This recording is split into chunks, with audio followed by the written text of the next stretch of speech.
ఇప్పుడు ఈ అగ్రికల్చర్‌కి సంబంధించిన ఇన్‌ఫ్లుయెన్సర్‌లు కొత్త వాళ్ళు గాని, ఈళ్ళు గాని తెలంగాణలో, ఆంధ్రాలో చాలా ఎక్కువగానే ఉన్నట్టు అనిపిస్తుంది నాకు, నా అవును. వరకు.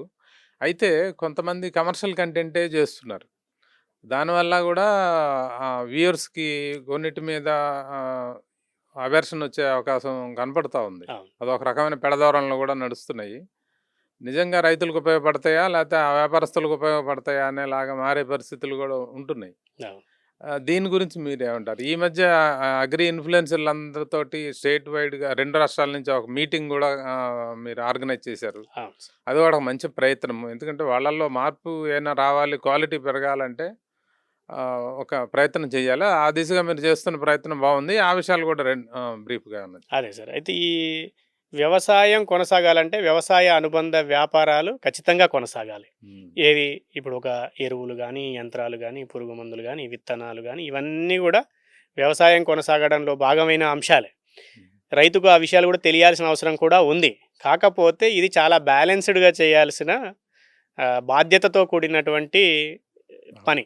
సో, అది చేసే క్రమంలో జాగ్రత్తగా అంటే రైతులు చాలా ఈజీగా ఎవరేం చెప్పినా దాన్ని ఎక్కువ విశ్లేషించుకొనో, లేకపోతే ఎక్కువ పరిశీలించుకొనో, ఎక్కువగా సమాచారాన్ని తెలుసుకొనో, దాని నుంచి ఏది మంచి, ఏది చెడు అని తెలుసుకునేంత సౌకర్యమో, ఆ పరిస్థితిలో వాళ్ళకు ఉండకపోవచ్చు.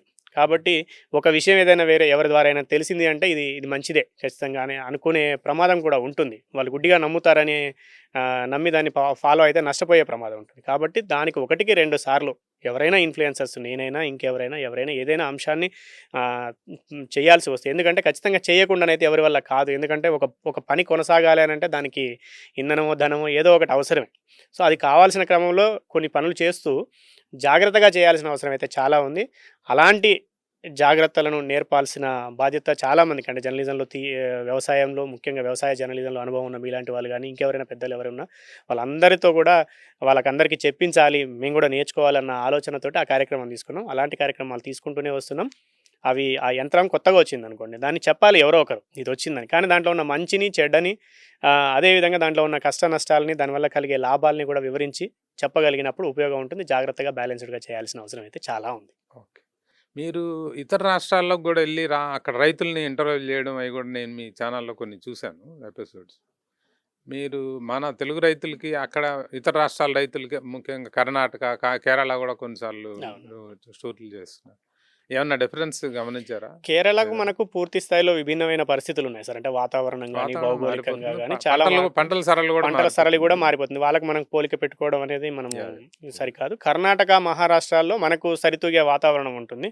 మహారాష్ట్రలో వ్యవసాయం మనకంటే కొంచెం అడ్వాన్స్‌డ్‌గా ఉందేమో అనిపిస్తుంది. అంటే మనమేమో ఎక్కువగా వరి, పత్తి ఇట్లాంటి పంటల మీద ఉన్నాం. వాళ్ళు గూడా కొంత పత్తిలో వాళ్ళు ఉన్నప్పటికీ హార్టికల్చర్‌లో చాలా హార్టికల్చర్ ముందుకెళ్లారు. క్రాప్స్‌లో ఎక్కువగా హ్మ్. ఉంటున్నారు.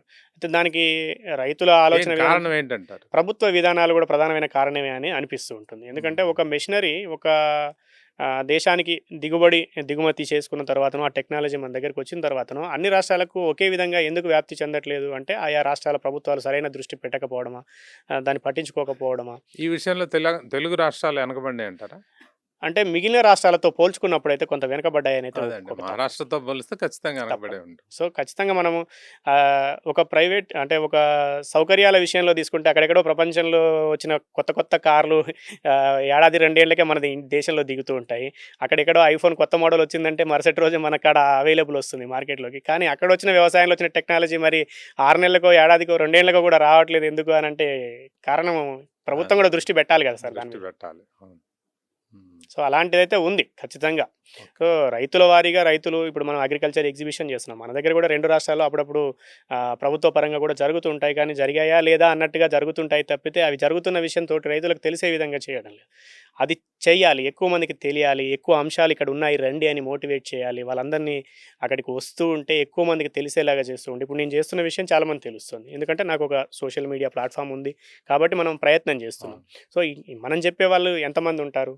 మనం ఒక 3 రోజుల్లో ఒక 1,00,000 మందిని అనుకుంటున్నాం. కానీ 1,00,000 మందే ఉన్నారా రైతులు అంటే కోట్లల్లో ఉన్నారు రైతులు 2 రాష్ట్రాల్లో చూసుకుంటే. అందరికీ చేరాలనంటే అది మన ఒక్కరి వల్ల అయ్యేది కాదు. ప్రభుత్వాలు చొరవ తీసుకొని ఇలాంటి కార్యక్రమాలు అన్ని చోట్ల పెట్టి మీ ఆహ్, మీ అగ్రి షోకి ప్రభుత్వం సహకారం ఏమన్నా అందుతుందా? అంటే మనం ప్రభుత్వ సహకారం మనం ప్రత్యక్షంగా వెళ్ళి ఎవరిని ఏమి అడగలేదు సార్. వాళ్ళని వ్యవసాయ శాఖ మంత్రి గారిని వాళ్ళని మనం అతిథులుగా ఆహ్వానిస్తున్నాం. వాళ్ళు వస్తున్నారు. వాళ్ళు మన కార్యక్రమాల్లో పాల్గొంటున్నారు. మనకు మంచి చేస్తున్నారు. మీరు చేయండి అని ప్రోత్సహిస్తున్నారు. తప్పితే మనం ప్రత్యక్ష సహకారాలు గాని వేరే ఇట్లాంటివైతే ఎవరిని ఏమి ఆశించడం లేదు. ఇప్పుడు అమెరికా నుంచి వ్యవసాయ ఉత్పత్తులు ఇండియాలోకి దిగుమతి అవ్వేదానికి అగ్రిమెంట్ జరిగిన దశలో దాదాపు క్లారిటీ వచ్చేసింది ఇప్పుడు. అవును. అది కొంతమంది దానివల్ల సమస్య ఉందంటున్నారు, కొంతమంది లేదంటున్నారు. అట్లా జరుగుతోంది. ఆ ఆ కీలకమైన దశలో మీరు అగ్రి షో హైదరాబాద్‌లో పెడుతున్నారు. దాంట్లో కూడా చర్చలు, ఈ సదస్సులు కూడా ఉంటాయి కదా! 3 రోజులు. ఉంటాయి సార్. అంటే ఉంటాయి కదా! చర్చా దాని మీద గోష్ఠి ఆ అనే దిశగా ఏమన్నా మీరు ప్రత్యేకమైన దృష్టి మీరు పెడుతున్నారా? చెప్పారు కాబట్టి ఖచ్చితంగా ఆ అంశానికి కూడా అవకాశం ఇస్తాము. ఎందుకంటే మేధావులు ఎవరైతే ఉన్నారో వ్యవసాయంలో అనుభవం కలిగిన నిపుణులు, అదేవిధంగా రైతులు ఏమనుకుంటున్నారనేది తెలుసుకొని రైతులు ప్రత్యక్షంగా ఏమనుకుంటున్నారో తెలియాలి. రేపేం ఆ! జరుగుద్దని ఎక్స్‌పర్ట్స్ ఏమనుకుంటున్నారో తెలియాలి. తెలియాలి.